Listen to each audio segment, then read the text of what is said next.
All right. Take a moment to ground, to return to your body. Perhaps you need to have a drink of water or walk around a bit, stretch, do whatever is needed to get yourself back grounded in the here and now. You went deeper than you know, and you did more energy work than you may be aware of. And so just let that be so. And so we'll turn to those who wish to ask for a question. John, who begins? Monica. And can she unmute? No, she can't. There. Okay, Monica. Yes, dear one. Hi, beautiful Tara. Thank you. That was an amazing, beautiful what I saw. Yeah, I'm returning. I can feel it. So myself, I'm. It's good, good. Checking on myself. I feel like sometimes I do things over and over, or I feel like I'm trying to do something, but I feel kind of stuck. It's like a business idea, but I feel like I have fear. Um, and then yeah, I just trying to overcome that obstacle so I can do what I wanted to do because I've delayed it. I delayed something that I wanted to do based on fear, all these human words they put, and then they start playing. There's no money in any other airplane, so it's like they're wondering, do I go to the good or to the bad light? Well, what's the answer? It's gonna be bad. Sorry to say that. But I need assistance. Well, I just trying to recuperate myself because I feel like I'm off balance somewhere in my soul. I really feel it. All right. And so balance does not come from outside of you, it comes from within. And so the meditation this evening restored something, a sense of balance, a sense of home, a sense of connection to love. And as you let that be, allow yourself to integrate that energy, allow yourself to be at peace. And when you are at peace and you think of what you want to create, what happens to the fear? Is it still there or does it disappear? As you really let yourself see the most positive version of you having your dream, as you let that optimal future you exist. Yes, first in imagination. As far as you're concerned, you are in the here and now. But in the future, that optimal future self already exists, is already benefiting from the changes. And as you simply in your mind go be in their resonance, in their presence, in the confidence and the courage and the love they bring,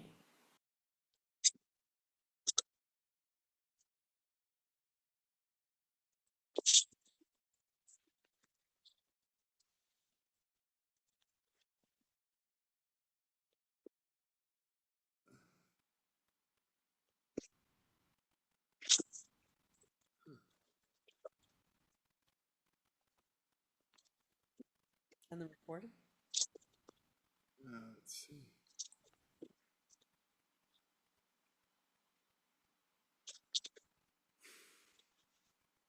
Can hear her. Yes, we're waiting for John to get the recording going. Well, it appears to be. Oh, All right. sorry.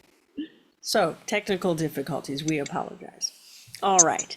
And so, yes, exactly. Even in this reality, there can be problems, but nothing that cannot be overcome with a little bit of patience and attention to detail. So, so as we have spoken, what is coming up for you now? What are you aware of in yourself?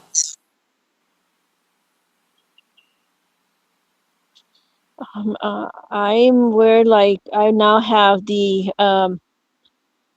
I just feel I feel a little bit different, and I feel like my life is changing, and I feel like I have support. I'm happy I found him, because basically I am alone, but don't feel alone because I have the beautiful world, and but I feel like some dreams are gonna come true, and I'm happy I have a partner. I waited a long time, but I feel my more confidence with my mind that I that I have the knowledge to stand up. I'm standing up for environmental. I have the courage to stand up, and think Yes. that's what I think. It Yes. So, so You what's answer important something. is to, so the fear tells you that perhaps it tells you you're not going to get what you want, or it's not going to come quickly enough, or it's going to be painful, or it's going to be a struggle. As you let in that those thoughts are not for no reason, not because you're going to experience them, but they are an indication. Oh, what is my attention focused on right now? If I'm spending time in imagination, in the fear, seeing all the things that can go wrong, well, for some people, they can make that very productive and they can figure out what they do want to do next. But for those of you who have intense emotion as one of your strengths, the fear can be debilitating, and it's important to set it down, to take a deep breath, and on the exhale to set it down, because it gets in the way of thinking more clearly, of choice, that is the pivoting, the pivoting from what you don't want to what you do want. And certainly so, it begins much more it's an internal process. Everything out here, understanding everything out here is an illusion, is not easy when you are in your emotions. The emotions tell you this is real, this is what's so. And so as you calm the emotion, as you retract it back into, okay, I honor and respect my emotions. However, is a circumstance actually happening in the here and now, or is it imagined in the future? Clearly, if something's happening in the here and now, it has to be responded to. But what we sense is that more often than not, the fear is affecting the physiology, and the physiology doesn't know the difference between imagination and actuality. And so it's important to disconnect from the fear, set it down, and say, what do I want to feel instead? What do I want to focus on? And it sounds simple, but we understand it takes enormous effort to shift from one state to the other. And so you may have to shift in increments. So you go from a very fearful state, not to complete joy, that would be disruptive, chaotic even, but rather from fear to no fear. So it could occur as a state of analysis or even numbness. As you then say, okay, I am now detached from fear, and now I can think differently about what do I want to create and what is possible for me in the future. Have I spent any time generating what's next? What would be important for me to experience next? The universe is waiting for the guidance. So in your focus of attention on a partner, the universe understands, yes, a partner is coming. Yes, a partnership is important, but we also cannot let you know that you are all alone, and that it's only with a partner that you won't be all alone. And so as you really let in, oh, my higher self can help me heal that loneliness. And that loneliness, which has become a habit, has become part of my identity, can be taken off like a coat or a mantle. I can set it down, and I can know how loved I am by my higher self, by my soul and spirit, by God and Goddess, and so many others who I allow to love me, with allowing being the key, you see. Very easy to wear a mantle of loneliness and not realize in everything I say and do, I'm telling people to stay away. I choose to take off a cloak of loneliness so that I can better sense the love of my higher self, so that I can open to new expressions of myself. And then the partnership is about me bringing my love and him bringing his love. And together, our love becomes more. And so that's what we propose for this next step. Does that help?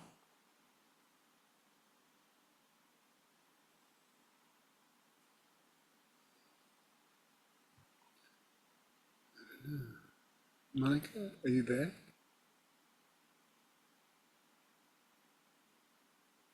Doesn't appear to be a problem. Perhaps she Can you got. hear me? Ah, there you are. Yeah. Now we hear you. Hello? Yes. Beautiful Tara. Tara was amazing. And beautiful Tara universe. Thank you, Mr. John, sir. That he has I'm gonna grow because he has from the periods. He's a very serious, yeah, very serious man. He has 3 kids, and he took custody. And they're little. So I'm becoming. I'm gonna be a stepmom. How wonderful. See, as you love yourself more, the love grows. You have more reasons to love. Beautiful. I and and and Tara, before you go, I'm not forcing them to love me. I'm gonna free And will you know, and and you know that you cannot. We assure you, you no. cannot force anyone to love you. However, as you open your heart to the love that you are automatically irresistible. That is true for all of you.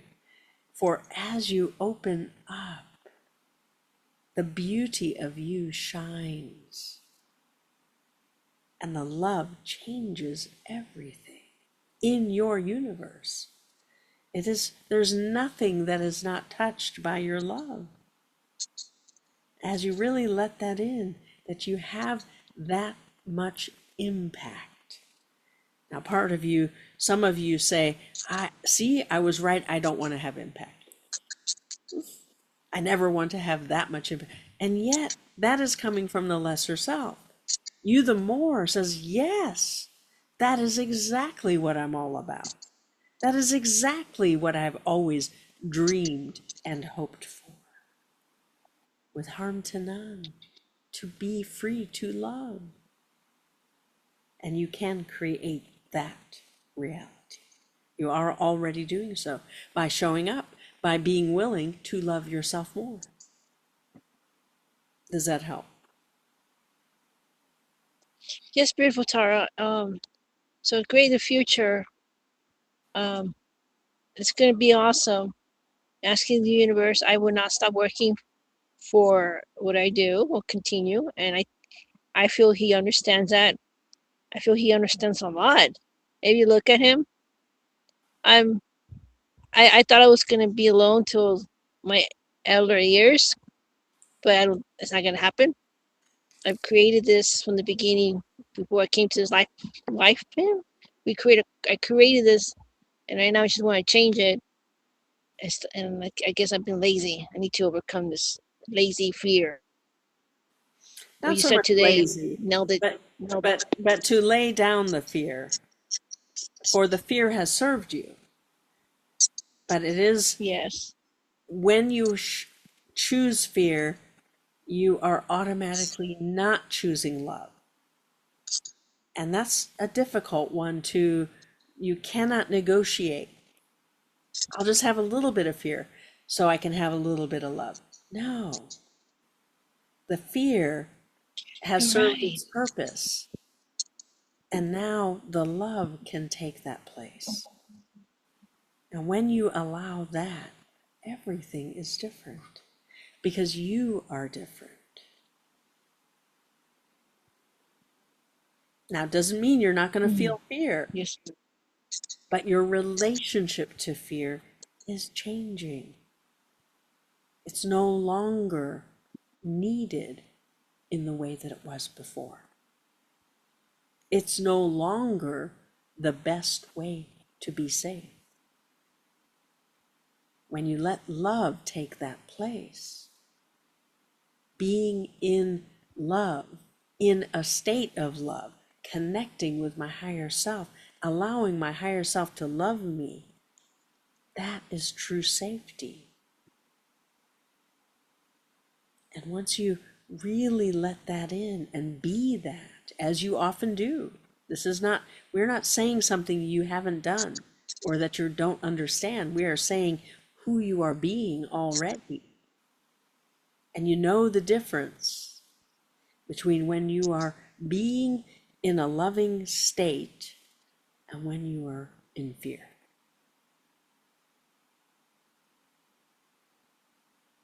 You can do Yes. this. All right. We love you so. I love the encouraging. Thank you. Thank you, Tara. Love you. Yes, dear one. All All right, right. And so who is next? Helen.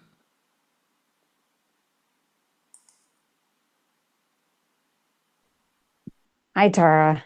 Yes, dear one. Where do we begin? Oh my God, so much is happening these days. It's hard to even remember what I wanted to talk to you about.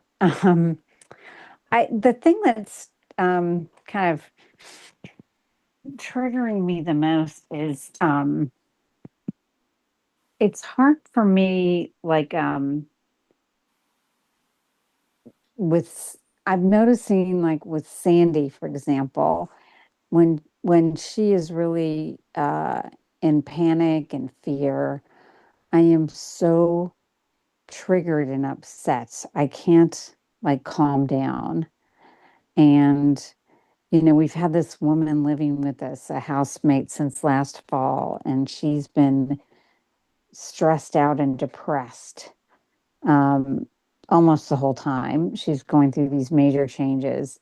And it's hard for me to like just create, like, allow that space for her to be on the journey that she's on. Like, I always just kind of want to try and help and give her some advice, which I think compounds the problem because then she's always sensing that I think there's something wrong with her, which I guess there is. Like, how do I, um, you know, hold that space for Sandy when she's in panic or the housemate, more like better than I am right now. So, like, Sandy, she's been in the last 2.5 weeks, she's been, um, we've taken her over to stay with her original foster family like twice. And then because Harry's had these surgeries in Baltimore and for his cataracts. And so we've been out of town and we're going out of town again this weekend for reunions. And I had to take her to the vet and she was in full on panic, like the worst I've seen since we adopted her.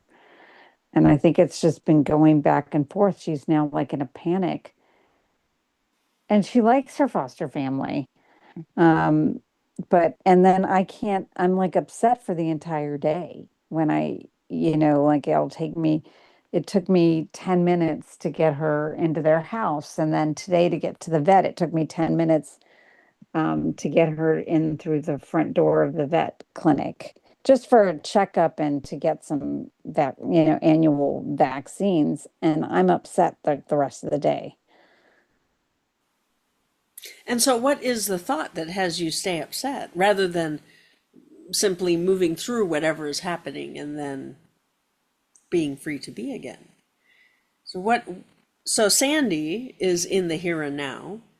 She tells you exactly what she needs in the moment that she's in it. But once you get back home, what are the symptoms? What are you noticing that has you stay upset? Um, What is it you that's upset, or is Sandy still showing evidence of upsetness? Because dogs exist in the moment. And so tell us more I think about, she's still panicked. I mean, I think she's still like yesterday, she was just not right on her walks. She was just not in sync with me the way she normally is. And they both walks were very difficult. And then she's a little subdued since we got back from the vet. She didn't eat her lunch when I fed it to her right away. Like normally she gobbles it up immediately. Um, yeah, I think did she's she have not. vaccinations? Did she have, Yes. yes. So her instinct is to wait until that energy subsides. Her body is changing because of the vaccines in a good way. It's protecting her in whatever way is necessary. But there are changes, there are physiological things happening that are unusual that have to sort of calm down. Makes sense that she might not want to eat right away. As you help her understand all is well in the future. So when you think about your trip coming up, the reunion, what sort of imagery is immediately there? No need to share any details, but is there a sense of anxiety in you? Is there a sense of guilt for leaving her behind? Is there what is the primary focus of attention? Um, so yeah, it took 10 minutes to get her to walk into their front door last week when I dropped her off. And uh I think she just was in a panic that we wouldn't come get her and we'd leave her there. And then like um, with us, she for months would only walk with me and not Harry. And I think she was going through some kind of anxiety. And she started doing that with her foster family. So she'll only go out for a walk with the mom and not the dad. Um, and so that says to me she's not comfortable. And that's what she does. Like she looks to, I think, the alpha when she's in anxiety. I could be wrong. Maybe I'm making too big of a story out of all this. Um, and I just don't want her to be like upset for the whole weekend while we're away. So let's take it back, step back and see, okay, what is this illusion reflecting back? So a form of control. What's the only control that Sandy has? Stopping still in her tracks, right? Yes. Yeah. Not doing things in the way that you want to have them done in the time and space that you say so. So it becomes a battle of wills, as you've said on occasion. Her only way to communicate no is to stop and to force you to pay attention in a different way. So then the question becomes, okay, so she's the illusion. She's feeding back to you something about needing to have more control over her dominion, over her body, over her space, over her environment. And as you take that back to you and ask yourself, okay, where am I feeling that need and not giving it to myself?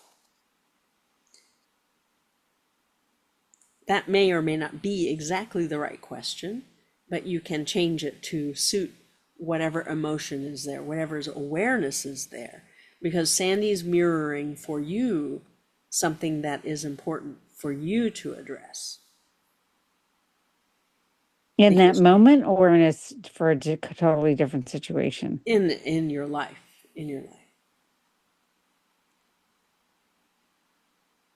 Where might you be needing to feel more in dominion? But you don't feel it. And the only tool that your child or adolescent had was to be in control. Control the environment, control your body, control your thoughts, your feelings, most likely inwardly directed rather than outwardly, though it could be outwardly. Setting boundaries or not setting boundaries.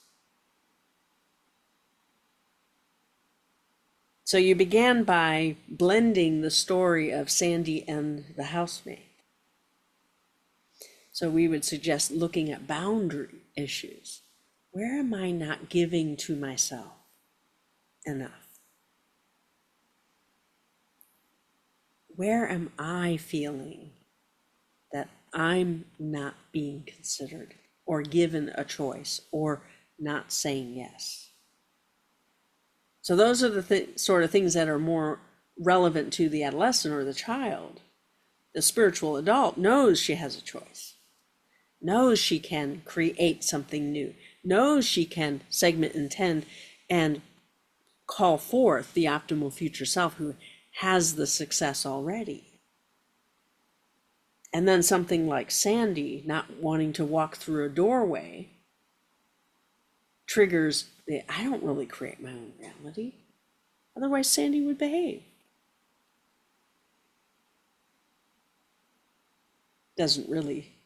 Reality doesn't really work that smoothly or elegantly, does it? No. Because those you love, you allow to be more real. You allow them to be mirrors for you. You allow those interactions to be teaching moments, so to speak. And as you spend a lot of time with Sandy, she is a primary mirror for you. Safer, perhaps, to feel some of the emotions you feel in the frustration, in the worry, in the doubt, and the fear with her than it is in your other environments. And so pull it back in. Give Sandy permission. You don't have to be my mirror around this stuff. Thank you. And I'll have a look at what's going on inside of me. And what do I need? What does my child need to know before I go on this trip? What does my adolescent need to know before I go on this trip? It's a reunion. It's about the past. At what age is this reunion relevant? Is it a reunion of business, or is it high school, or is it some other time, college, university? What sort of reunion, as you look at the age that you were at, that this is a celebration of? And what are the judgments? What are the subconscious judgments that are there about whether I've grown enough, become enough, succeeded enough, aged too much? Whatever the judgments are. It's important to heal all of those before you arrive so that you can actually have an experience that is about who you are becoming and not who you were in the past. Does that make sense? It does. So this is my high school reunion, and there's a lot of unresolved feelings I have about it, or wounds, or I mean, a lot. And but it was a boarding school, and so it really is like family. You're living with these kids. It's not a normal high school experience. Um, Yeah, so I go to reunion because it's family. And beautiful. And your adolescent has needs before you go. She needs to mhm. know that she doesn't have to go if she doesn't want to. She needs to know that she can control in her reality how that goes, so that you can stand in who you have become, the love and the light that you are, that your presence has impact, that your love matters. Your high school adolescent cannot be that in your reality, but she can have that experience in hers. She can have a different quality of school. She doesn't have to be in the pain and the shame and the rejection or the disconnection that was in your memory, as you say, unresolved.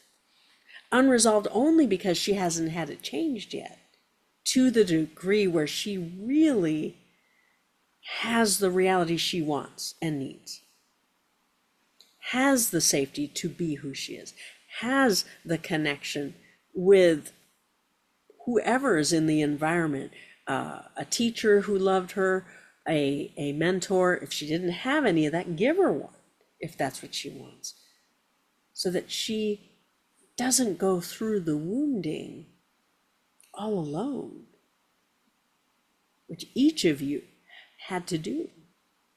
I didn't know it was going to be this painful. I don't even know what happened. What the heck just happened? I was on cloud nine and now this. So as you sit with her and say, look, I'm going to a reunion, but I'm no longer a high school age. I have tools, I have skills. Not only that, but I have wisdom and I have compassion and I have love in my life. Now, what do you need in your reality? Because I'm not going to make you go to my reunion. And maybe that's all she needs to know. Makes sense that Sandy would hold her feet to the ground and say, I'm not going in there, as though the doorway leads to the reunion, which means Oh, high school. but so last week it was, Harry had cataract surgery. He had twice, but the last one, the second one was I was dropping Sandy off for Harry's second surgery when she wouldn't go in the door to the foster family's house for like 10 minutes. But that was Harry's surgery, not mine. Um, And so, what might that have been about? Too much on your plate? Too busy taking care of everybody else? What might you have made it mean? Certainly so. You love Harry and you wanted to support him, and that was the plan, that was the schedule. Sandy wants your attention, wants your love, wants her to be the priority. And there you are, needing to please everybody. And you can, usually, unless you haven't taken care of you first. Then it's never enough, never going to be enough. And you'll go into that, I'm helping everybody. Why isn't it making everything fine? Because the helping is a way to deflect. It's not for you, unless you give yourself first what you need. Well, I really needed to be writing my story this morning, and I skipped it. Or I really need to do that late last night and I decided I'm too tired to give to me. We're just using that as an example to get No, you I mean, it's thinking been the about where last am I 2 weeks of, neglecting me? yeah, but Where am I using the schedule as the reason why I can't give to me? yeah. Because you see, once you recognize, wait a minute, no, I decided I love to sleep. I went to sleep. That was my choice. That doesn't mean that I'm not going to get writing done at some time in the near future. I've collapsed if I don't do the writing on schedule, it's a problem. Or if I feel tired and want to go dream instead, that it's going to cost me somehow, that I'm going to get behind. And then I look at all these people who want things from me and it's their fault that I'm getting behind. Or it's my fault because I went to sleep when I was tired. So you see, it's not rational, it's not logical. But when you don't give to yourself in the way that it matters, it becomes a problem out here. And this isn't just you, Helen, this is everybody. Everybody, as you recognize, I must prioritize myself. Because if I don't give to me, I'm making being loved someone else's responsibility. And that's not the spiritual adult self. So now you're either in child, most likely, or adolescent. Can also be the case. Now it's not the spiritual adult leading your life. And there's a cost to that. And the cost is that you fall into the old victim or martyr, whichever is your favorite. Blaming and shaming, feeling sorry for myself, whatever it is. Either way, where's the love? Poof, gone. Just disappeared. I don't know. It's gone. I don't feel loving right now. I feel angry or resentful or sad. Anything but love. That's how important it is to when you wake up in the morning and you take a little bit of time to do some extra dreaming or journaling or hang out with the cats or the dog, let it be me loving me. And tell yourself that I'm loving me by doing this, by taking this time.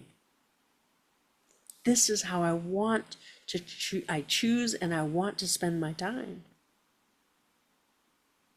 And the rest of my day, because I am aligned with my higher self and with the universe, and it's an abundant universe, the rest of my day will go well.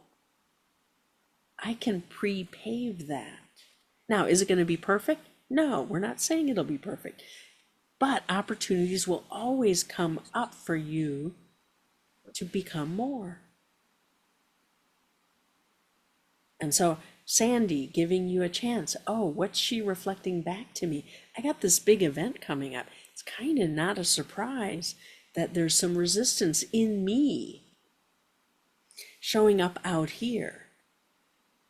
But when I handle my resistance, as you said, there's a lot of wounds. Not really okay to hold on to the wounds anymore. You can spend more time with them to understand yourself better, but don't hold off on the healing. Don't deny yourself the healing in exchange for future understanding. You can have the healing now because you do have the power to revisit events in imagination. And as you let that be so, loving myself means healing now. Yeah, but what if I don't learn my lesson? You can have as many moments as you want to revisit, to get the juice out of it, to get the learnings, to get the understandings that you crave. But don't stay wounded. There's a cost to that, because it separates you from your mapmaker magician self. The knowing that you create reality. On some level, we understand. It's not that you consciously created the wounds. You didn't. You did it on a soul level. And there's a mystery there. There's a curiosity that can access that mystery. But when you go into, I'm wounded and I don't know if I'll ever heal this, there is no focus on the mystery, is there? Mm-mm. Not in that resonance. In the hurt and in the wound, there's pain. There's a separation from the mystery. There's a longing to know it, but there isn't the curiosity that's required to go explore. And that's why healing the adolescent is so critical, to restore that curiosity, a healthy curiosity, which you normally express. Normally, the Helen that we experience is full of curiosity. I wonder what if I did this or that and created this, and I wonder what that future is going to tell me. And that sort of dialogue is very common with you.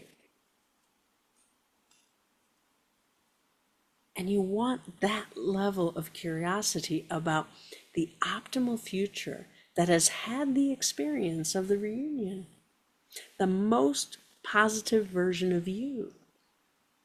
What did I create with my higher self and with my soul and with the other souls that are present, who are clearly important to me because I consider them family? And what's Harry's experience going to be? His higher self is joining in. His optimal future self is also helping to create the dream. And when I turn it over to our optimal future selves and our higher self to co-create the magic, I still play my part, but I can open to a level of mystery that I wasn't open to before, because I decided I know how it's going to be. I already know what buttons are going to be pushed. I already know who I'm going to like and who I'm going to dislike. I know what the old wounds are. I know them inside out. See, all of that is the lesser self telling you, Helen, be careful. Put on your armor. Don't show them who you are. It's dangerous out there. That's the lesser self strategy of surviving. You the more has totally different tools. You the more says, hey, let's go find out. Let's go hang out with our optimal future self. And if we don't like what we see, guess what? We get to choose. We get to say, hey, can we fix some of that? Can we have more miracles? Can we have more joy? Can we have more love? More spontaneity? Can I, at the end of that encounter, be more and acknowledged and seen? Because I like it when I'm seen. And I like it when I have impact. So as you let you decide what is important to me, because I'm taking time out of my life to be in celebration, in communion with others. And what if I let it be about that? What changes?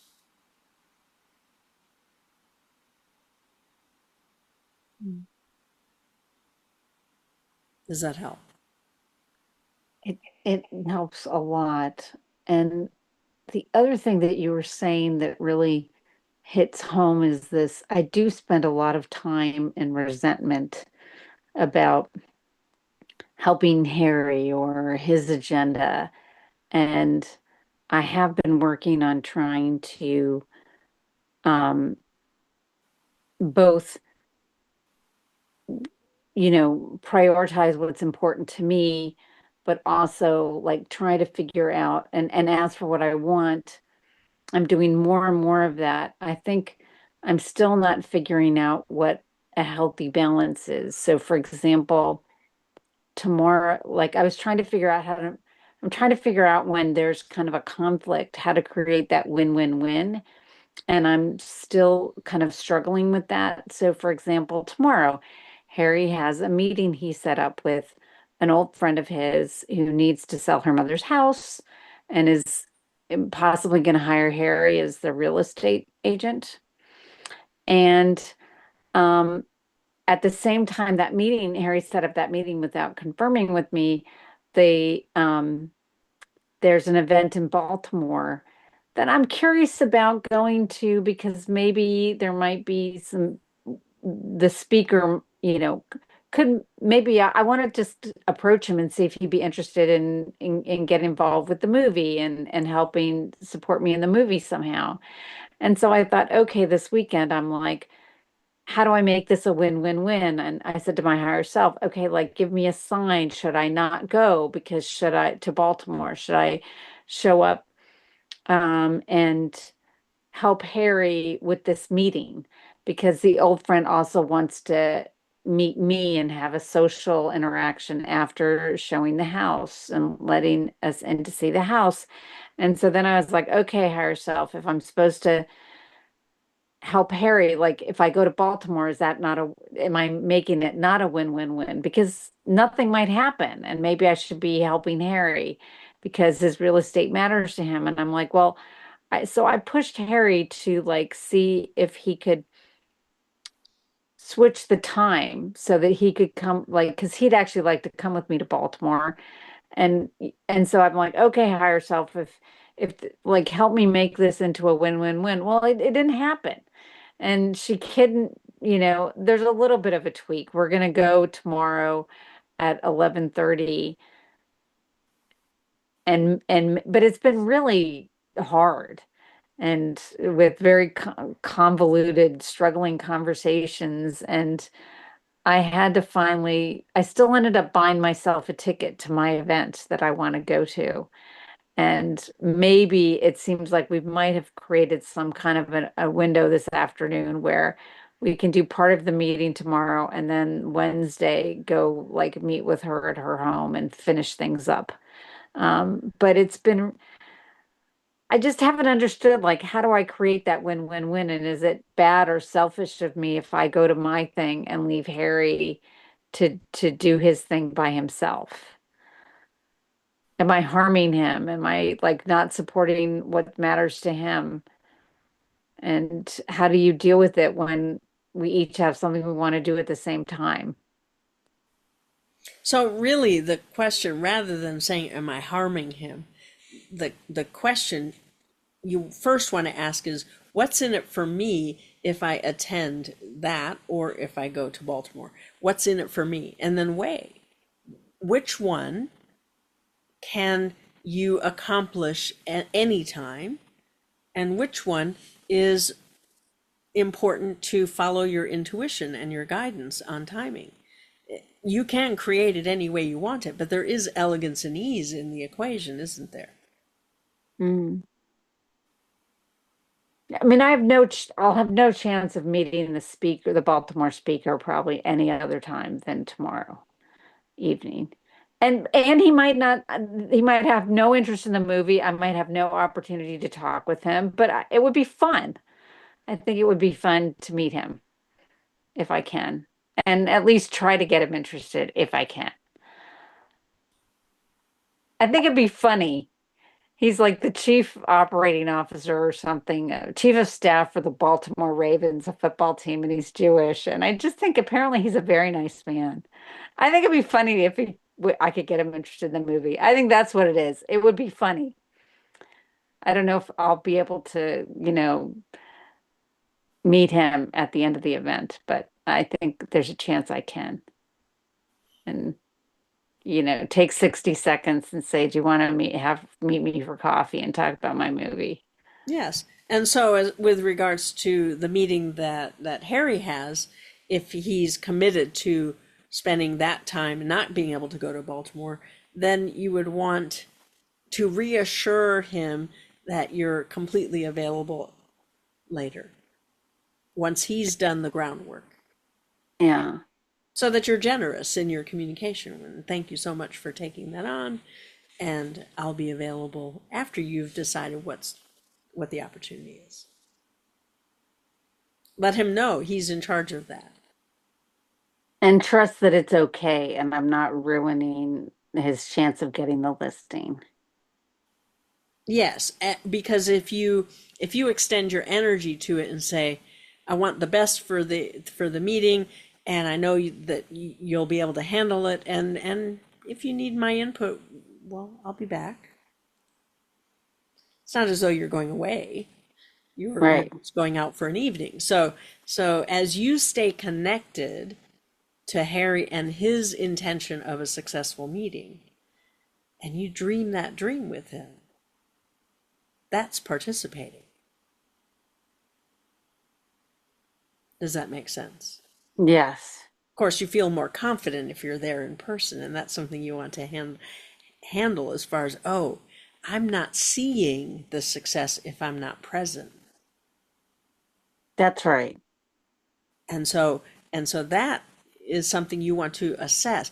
Is that an intuition? Is that a knowing that it will go better if I'm present?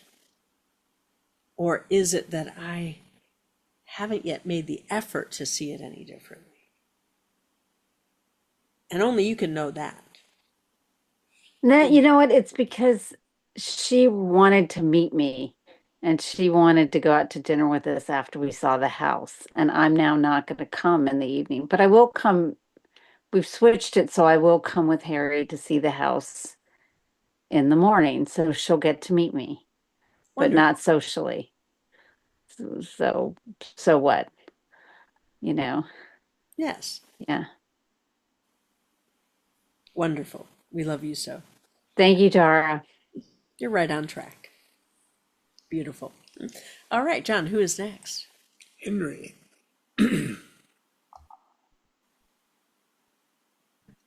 Hello, Tara.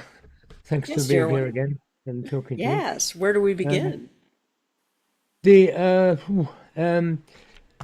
well, it's all about love, but um, I've had a good open mic and I had a great play um, online and a good dance and movement classes and all those good things, and I've had um, uh, other things happening like uh, the uh, the my fridge is warm and and my computer is overheating, so there's a lot of heat coming through, Yes. and I think that's through what I'm circling around to get to, and I've got. I'm supposed to be having dentures, and I've just been turned down for a loan, and I didn't want the dentures anyway, and I'm supposed to be having, have my eyes done for a cataract, although it's not really serious at the moment, but they're saying to do it at the moment. I don't really want to do that, but what it's all coming round to is this friendship with my new friend that I talked about, and so she's married to a man actually much younger than her, and it's not that kind of friendship. It's a friendship that happened. I mean, I put out the energy. This is what I want to feel in a relationship to somebody, and then about a day later, we met in the grocery store, and we, without realizing, we had both been after the same half-price loaf in the evening, the fruit and nut loaf. Oh, it's wonderful. And and she'd been going in, and I'd been getting the loaf. And she said, "Well, who is this, Henry?" And so one day, inevitably, I go in there, and she's there. And so we said, "What's this thing about the loaf? And how am I going to do all that?" So that had already been established out of putting out that energy, and we've just get on so well. I mean, we don't see each other terribly often. Um, um, and but we're silly, and we just relate so well. I just feel so alive. In fact, she wrote me a note. Um, Thanks for your love of life, and I would say to her, thanks for your love of life, because it's just brought me back in so many ways. And she's very dynamic, and she and her husband, they live in LA in the winter, and then they go back to France um, uh, uh, during the summer, and they just kind of live in that way. In fact, they've been living in an apartment in a hotel across the road from my place here, because they couldn't get a bungalow this time. And anyway, she's back to France last weekend, and so we just realized in our interactions that, I mean, I just realized I just felt so much love for her in a way I've never felt. I don't think I've ever felt love for anybody before, and it's not. I mean, it's not about having a romantic relationship, because that's not on the cards. But it's just a different sort of feeling of love, and she expressed the same to me, and it's just just so painful that she's going away, or that she's gone away, and that we can keep in touch. But so I went into at the weekend. I wanted to mention something which Lazare said to me a long time ago, that for me love is more painful than pain is painful, and I I kind of understand what's that about, but I kind of collapsed in many ways into the low of my of myself. I mean, I'm just getting very kind of frozen with her going away, and not being able to see her very much, because they were organising all sorts of things. They had to move stuff, and I went through a thing with, I wanted to give some crystals, and I just went through this kind of thing about, well, I don't want to give her too large a crystal. In the end, I mean, she'd given me a cashmere sweater, and in the end, I just gave her a little tumble, and her husband another tumble of something else, and then realizing I don't know what's going on there, and so I was just feeling so distraught that everything's kind of, with her gone. There was nothing. What's around? It's just everything seems to be going flat, and so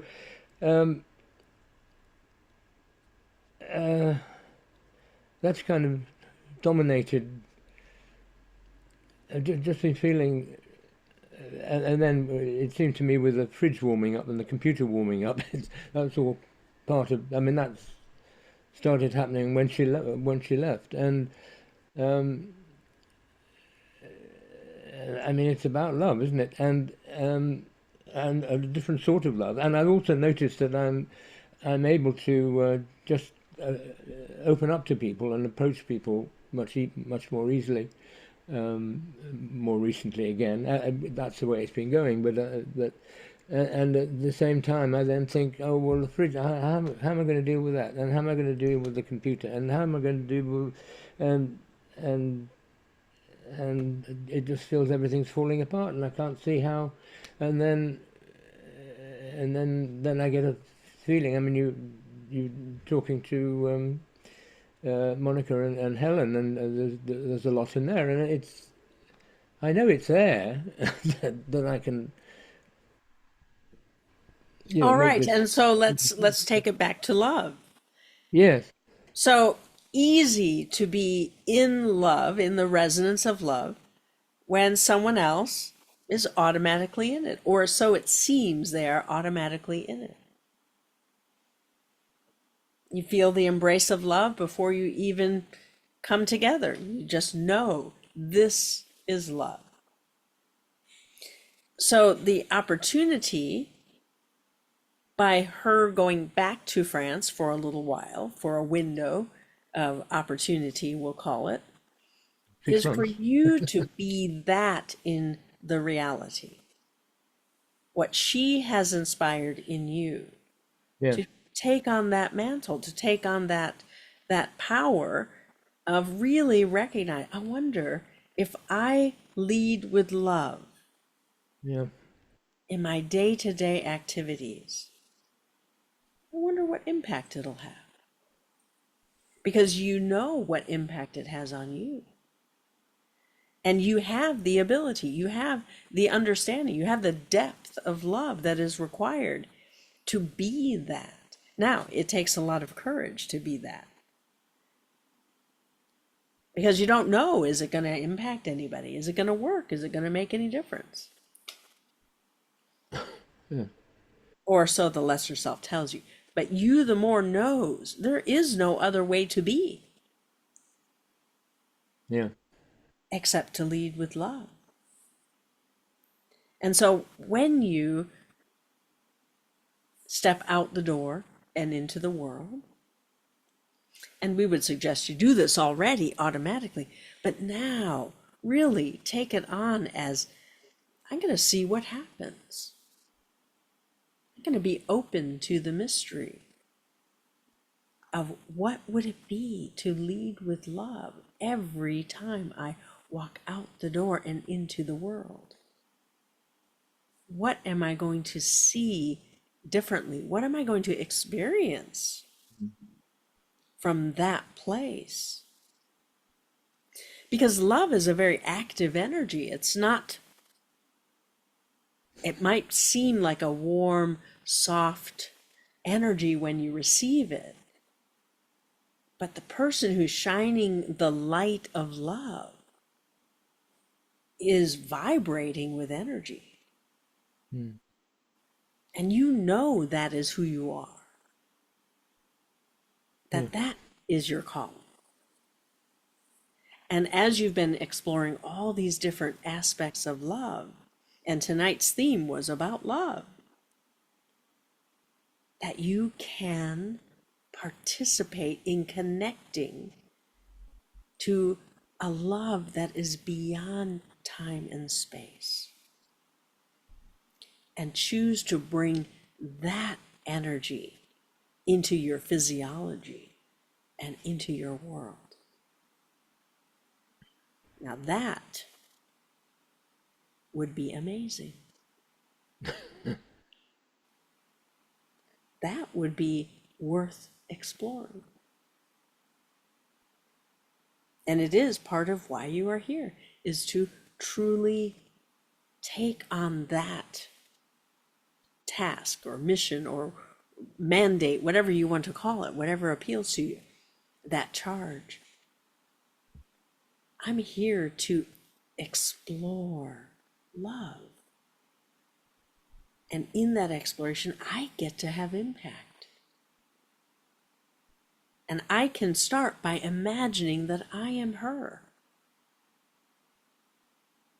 that I light up and impact my environment the way she lights up and impacts me.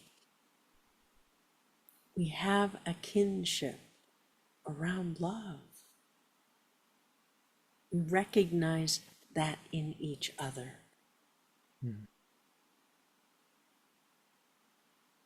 And when you first start, you might think, well, it's just her and me. But you're going to find it's not just you and her. No, yeah, Yeah, that you have many such moments yeah, to share and rejoice in, and that's what makes life worth living. So you're right on track. That doesn't mean that you can't have grief and sorrow about oh, this was I treasure this so much that I feel sadness when it comes to an end, even if it's just for a time. However, don't stay in the sadness. That's not honoring the love. Right. Honoring the love is to express more of it Yes, and and have that's it what be I'm a attempting to part. do. Yeah. Yeah, beautiful. Yes, and what about this thing that love is more painful and pain is painful? What? Well, really, when you are separated from love, it is a separation from and a longing for. It is by definition pain. Oh, However, we would suggest that the pain that you grew up in, you became comfortable with. It was, well, it's just pain. Okay, so I'm suffering. Big deal. Everybody suffers. So you see, you can minimize the pain of disappointment or the pain of a physical hurt or whatever altercations, things like that. You can minimize that. But when it is a separation from and a longing for love, now you actually experience pain. And that pain is what drives you. Now, the pain itself doesn't drive you, it's the longing for love that drives you to heal that pain. Wait a minute, this separation from it shouldn't be this way. There's got to be a map I can make around having love be consistent and present and all omniscient and all knowing and all the words that you give love that is there always. Unconditional love is the way love in your being, you know that is true love. No conditions. An experience of love, no strings attached, no requirements to be, do, or have certain things or ways.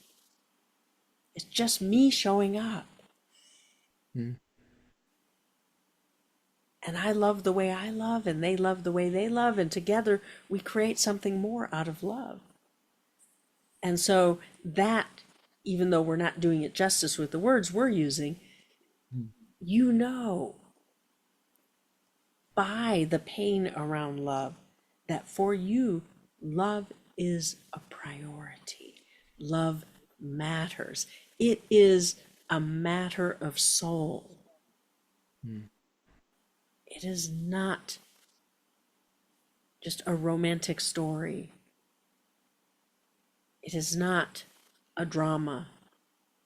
It is part of what draws you to express yourself. But it is not shallow and it is not meaningless. It deserves time and attention. It deserves exploration. And you have found that when I'm in love, everything is brighter. It's how I know. There's a light to my life. Yeah. Yeah. And so let that longing lead you to create more of it, not to stay in the pain too long. The pain tells you you're separate from it, but you still long for it. In order to not have the pain, bring it back in. No, I can treasure this experience and create more of them. Does that make sense? Yes, and I still have this. I still have the thing in I tend to fall asleep kind of sitting up on the couch at night and without having put out what I want, and then I wake up uh, 4 in the morning or something, and I'm still in that kind of loop. And I know we talked about trying to get out of that. And I just feel, how do I get through that whole period of time in the morning before I keep on thinking? I mean, there aren't people around, and I'm thinking maybe I'd go and have an early kind of cup of coffee somewhere just to be able to find somebody to talk to. But then I think, oh, I don't think I want to do that, and I just get in a very kind of closed in place. Um, but then we talked about feeling that, so that my connection with my higher self seems to be more difficult to hold on to at the moment, as well. And So in the low resonances, it is difficult. yeah, So when you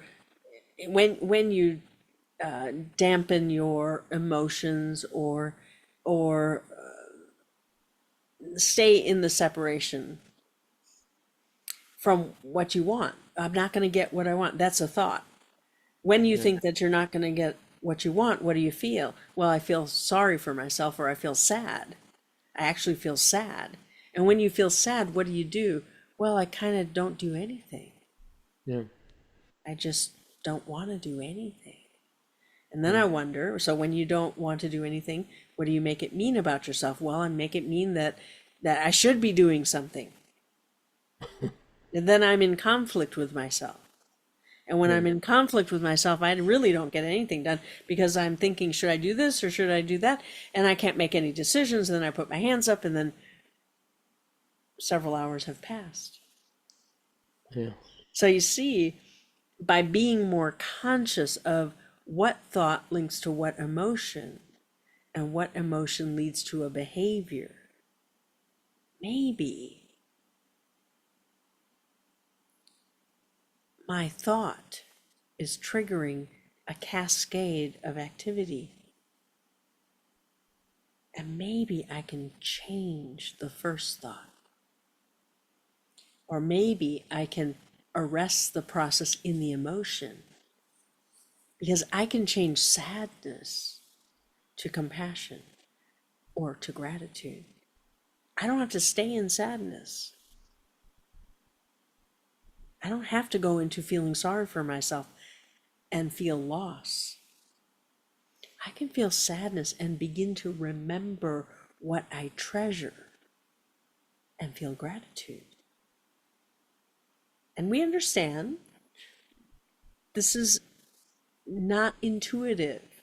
The intuition, the automatic pattern says, no, go deeper into the sadness, go process it out, figure out why it's there, figure out why it's happening to you. No, that's not going to get you out of it.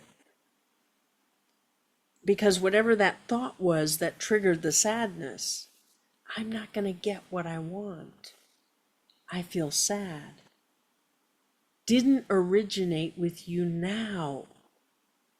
As you know from the coaching work that you've done on occasion, that thought started way back when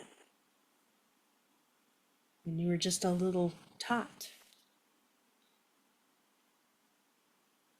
a little wee boy who wanted to be loved.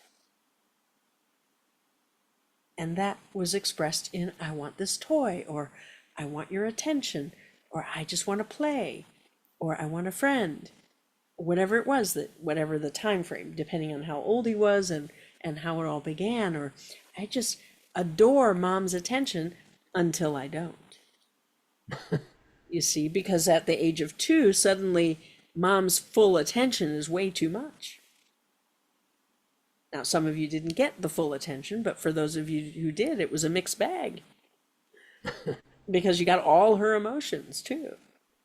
And then when you turned 2, you were like, oh, I'm free. I have my own emotions. Let's go cause some trouble. And you did, some of you.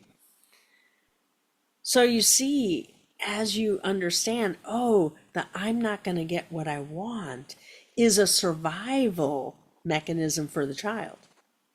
I have to get my mother's attention, or I have to get my father to love me. If you're a little bit older, around 5, 6, 7, turn to father.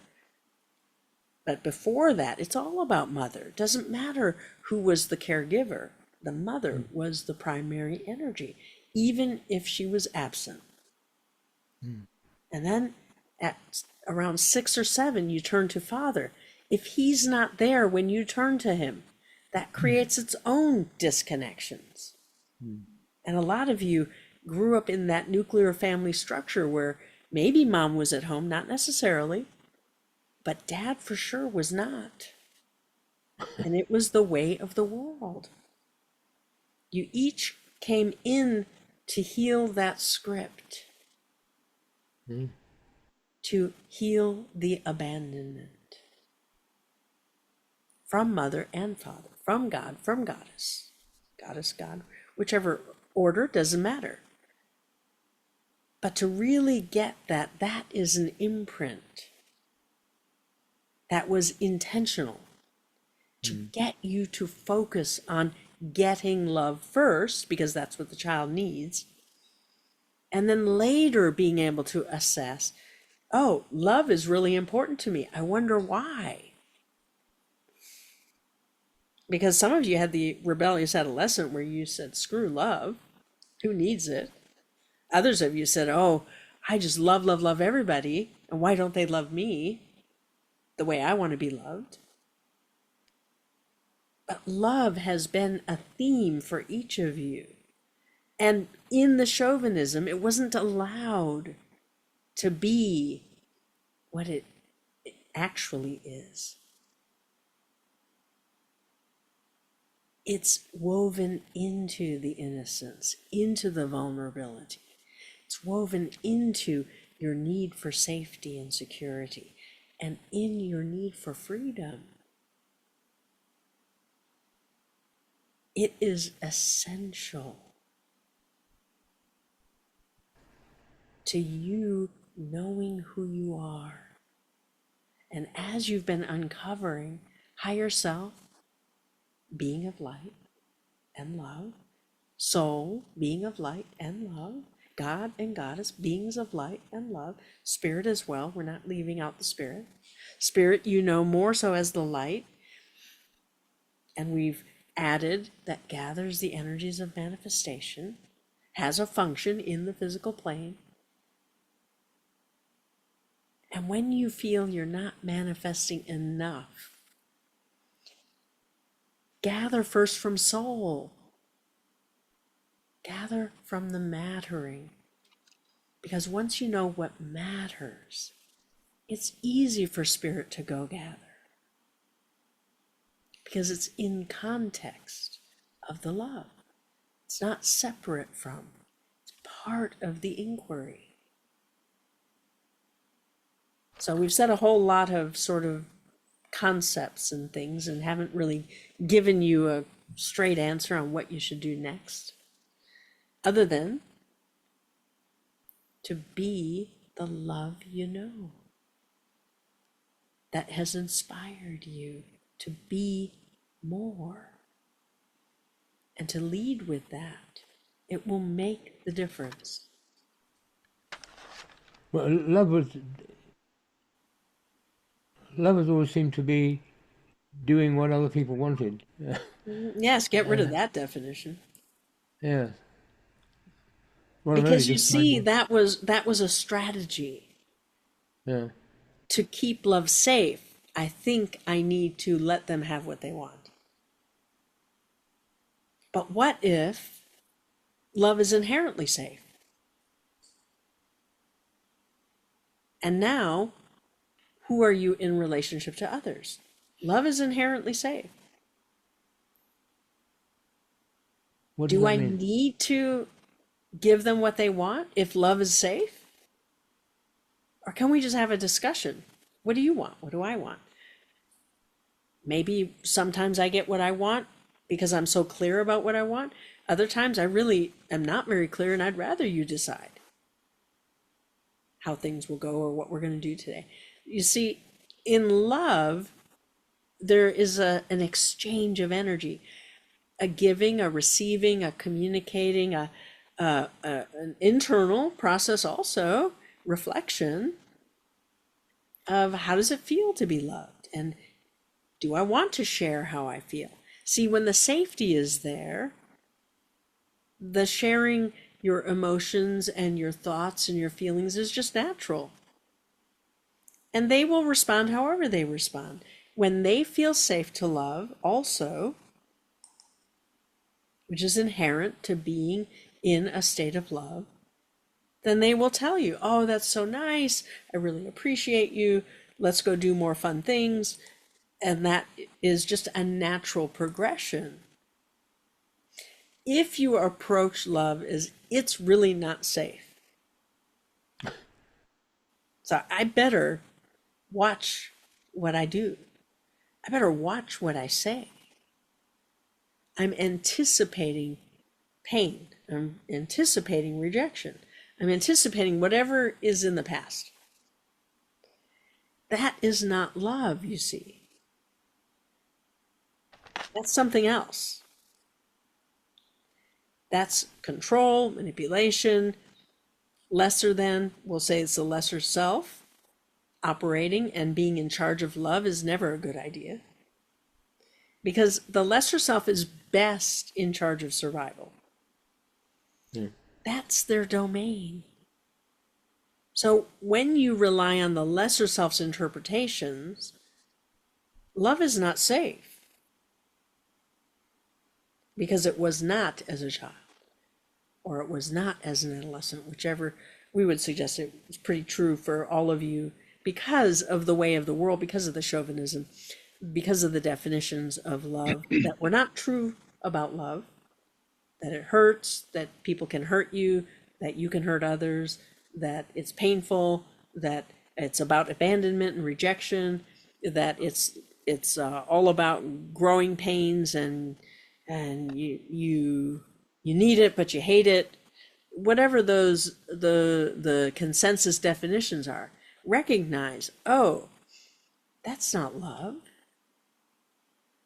Those are definitions that come from the chauvinism, the separation from love. Those definitions don't come from being in the love. And so it's so important to define love from a place of dominion, from a place of connection, from you the more, and to have that curiosity and to reveal the mystery. Part of your being in the world at this time is to change reality because of the love and the light that you are, and to know that is my purpose. Not the only one, but the primary one. And I came into this lifetime knowing I can do that. And my journey will be about revealing that. And that makes it worth being here. Because you know that it's truly about connection and coming home and being one with all that is. And how beautiful is that? Does that help? Yes, and I'm still thinking, I don't know what love is. Well, good. Take some time to write it out. On one page, I don't know what love is. What are all the ways I don't know? And then on another page, I know what love is. And give all the examples of love you've had, especially recently. I feel like now I know love. Now I really have a handle on it. I recognize I didn't really know it before. I thought it was this and this and this and this. Wow, it's not that at all. So to have that clarity that you began telling us about when we first started talking tonight, now I know love. And give it life, give it dimension, give it meaning. What's important about knowing what love really is? So different from what I have lived in the past. Not Yeah. because I didn't try, not because I wasn't open, but for whatever reason, the templates of chauvinism and unhappiness and all loneliness and pain, all of that was in the way. And if I'm looking through the eyes of pain, love doesn't look very safe. Mm. Doesn't feel really good. You see, and see how far you have come to have experiences of love in so many areas of your life. Lets you know I'm being love, or I wouldn't have it out here. And so that is a map you are making. Hard to let yourself know to what degree you are making a difference. You're trained to think it's not enough, that it's probably not good enough. What does it really matter? But that is not the voice of you the more. Yeah. And you want to start listening. What are my thoughts and feelings when I'm in me the more? When I'm in love? It's a different me. Different thoughts, different feelings, different patterns of behavior. So start there and let us know how it goes. All right. Well, thank you. Yes, we love you so. So we have one more, so we'll go on to the next. Thank you so much. Yes. I love And you. know that we're working between the words. There's a lot in there that has shifted within your being before we even spoke. Mm. And so we're here to just let you know the change is real. You can count on it. You can lean into it, into that love. Yeah. Beautiful. All right. And who is next? Warren. Hi, Tara, Yes, dear one. and What would you thanks to Henry and Helen and Monica. Um, so it's related, I think. I I I had a question that's kind of a confused question, I would call it. I know that I'm blessed with this mild Asperger's uh, autism thing that has helped me greatly through my life because of the way I look at things. But on the flip side, if I take a personality test, um, if I'm not careful, I can show up as one of three personalities pretty regularly. And that's a problem because it looks what three faces of Eve or something like a split personality is not really an asset when you're trying to be on the C level of a corporation. And but lately I've been realizing that this this might be important in a positive way. So I think of it as a digital camera on a tripod, right? So I have these three personalities: invert, architect, visionary, and the third is protagonist.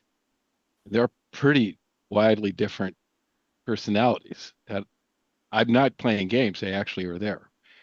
But so on those three legs of the tripod, there's this digital camera, ironically RGB, three colors as well.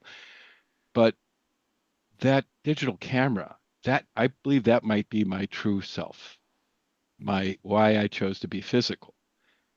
And yeah, in the dialogue we've had up to now, with ironically the three before me here, love, it may be part of that. And I was confused. I'm a little less confused, but still confused.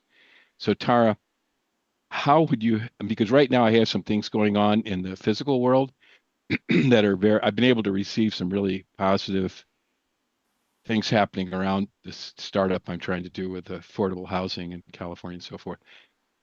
And and I want to be on my game again. I was on my game decades ago, but I wasn't consciously on my game. And now I want to be consciously on my game. And your meditation about love was so important in the dialogues up to this point. Anyway, how can you help me with that digital camera? All right. And so the self, you the more, the true self is beyond the physical plane. So you the more in the physical plane, supported by three particular energies, distinct energies that show up in these personality tests that you take. And what is personality? Personality is attitude, thoughts, feelings, choices, decisions, beliefs. As you understand that these three, each of what is available to the protagonist, what is available to the other two, which one is important in your project at any given time? Well, you may find that, well, when it comes to the thinking about the concepts and the end game and what is it we're up to on a global level and what are the energies and all of that, well, I really need that architect. But then when it comes to dealing with the authorities in the world around getting things done or fundraising, or getting the money together, getting this, putting the systems in place, I really need more leadership role. I need to be that protagonist, the one that questions, is this system going to be good enough for what we are doing? And then what was the last one? Introvert?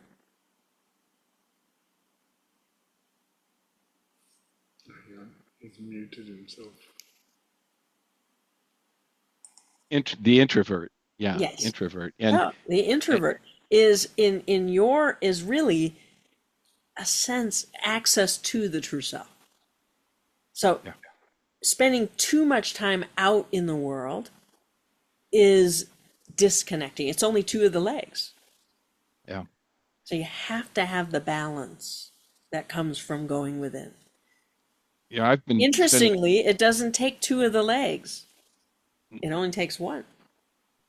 So it's okay to be out in the world. And the architect, in a sense, is an inner world at times. But in order for the architect to be effective, they must manifest the plan. They must have a schematic, a plan, a blueprint. And that's in the physical plane, isn't it? Yeah, That's and something that's to show and communicate. This is what we're up to. right. And then to be able to change that when Yes, reality says it has to change. Yeah, absolutely. yeah, And when it needs to be changed is when the introvert has connected with the unseen realm, the guides, yeah, with God, with goddess, with soul and spirit and higher self and any other unseen friends that you work with. Counsel, you can create a council for that project if you haven't already. Advisors that are at the archetypal level, not in the physical plane, connected to the physical, but not in the physical, that structure the physical. You're going to have them weigh in on what energies do we need to bring into being here? What is the being of the project that results in the most optimal manifestation? You've already done a lot of that work, so we're really just describing what we sense you're doing. But so value that introvert. And you know when you need to do that part, when you have to go within. Because whatever communications you're having, it's just not effective. I'm not really getting anything done. And or the schematics, well, I know they need changes, but I don't really know where to go. And when you yeah, sense that sense, you don't want to be frustrated, but you are frustrated. When you get to that point, back off and say, you know what? I'm going to take a little time out, walk in the trees, meditate, take a break, And maybe I'll just go within for a bit and do my dreaming. Turn it over to my dream team and let them feed back to me what's next. You don't have to get frustrated, but you will. Because you're much more comfortable in the more real. All of you are. It's one of the things, one of the qualities that you came in with was being able to journey into the more real and bring that information back into the physical. The physical is, by definition, an extension of you. It is not the real deal. It's the illusion. That's why we call it that. So there is clarity that what you do in the physical plane is an illusion, and who you truly are is someone who's operating in the more real. And when you don't do enough in the more real, your body will tell you, your illusion will tell you. You will feel the friction. You will feel the call of your soul saying, hey, come back over here. Come connect with me. Come into the light and the love and rebalance, reharmonize, and then look at it again. Does that help? Yeah, so that would that be like maybe going into the dream state, or Yes. For paying, you, absolutely. The yeah, yeah, dreaming is so powerful. yeah. Yes. Not for everybody. Some people, oh, I don't know if I want to lose consciousness, or I don't trust that I'll get any real information. I'll just drift off. But you have very effective, powerful communication that you have worked on developing over the years. And so for you, yes, absolutely. For others, it would be maybe taking a walk in nature and letting the ideas come and feeling that connection with the trees and with the air and the sun and the stars if it's nighttime, and with the earth below would bring about that sense of connection, and ideas would come in the movement. For others of you, now I just have to be completely still and quiet. And it's in the stillness that I can slip into the liminal, or I can connect with my higher self and just receive. So each of you have your own ways. You have many techniques and tools, but you also have developed and honor yourself when you use the methods that are right for you, that call you back into yourself. And you know when you're distracting yourself from it, because things out here aren't quite right. Miscommunications, as Henry said, my refrigerator's heating up, my computer's heating up. Things out here are giving you clues that you have to go back within, into the more real. Thank you. Beautiful. Yes, Thank we you. love you so, and thank you for that. Thank you. You're right on track, and wonderful, wonderful. Let your project, as you envision the optimal version of it, let it radiate impact into the world, to be a beacon of hope, a beacon of light, a beacon of abundance and prosperity, a beacon of safety. Whatever you believe the world needs, this project can be that, and a ripple effect can occur that creates change in the fabric of the universe. Let it be that significant. Does that help? Roger that. Message received. Thank you. That helps All a right, lot. beautiful. That We helps love a you lot. so. Yes. All right. And thank you to each of you who spoke this evening on behalf of the group. It is clear that the work that you are doing is at a depth is important, does matter. And that the visioning, the imagination, the desire, and even the expectation that is building is creating the belief that is necessary. And let the support of this group be that loving support, a synergy greater than the individual. And yet you are here to be that unique individual, to bring your light and your love and to know that you matter. Beautiful. And so we go for now. We go with love and peace. As we bring Katrina back, we go for now with love and peace. Thanks, Thank Tara. you, Tom. Thank you, Tara.